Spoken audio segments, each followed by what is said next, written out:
सुगावाय ऐसन आमामी पोसले रहले हो मछरिया ऐसन पापा तेजे देहले हो मछरिया ऐसन पापा तेजे देले हो जब बेटी गेले पापा के उरिया हो पापा मुहावा फेरी ले हो पापा मुहावा फेरी अरियो बकाता के लुए बेटी हमारा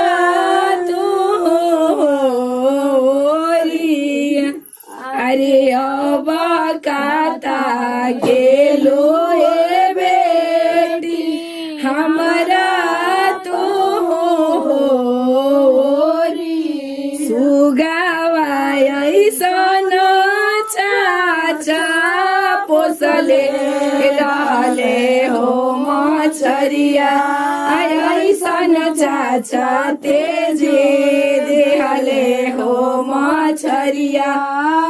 ऐसन जब बेटी गेले चाचा के ओरिया हो चाचा मुहावा फेरी गेले हो चाचा मुहावा फेरी बकाता गेलो बेटी हमारा ओरिया हो एटिया मामा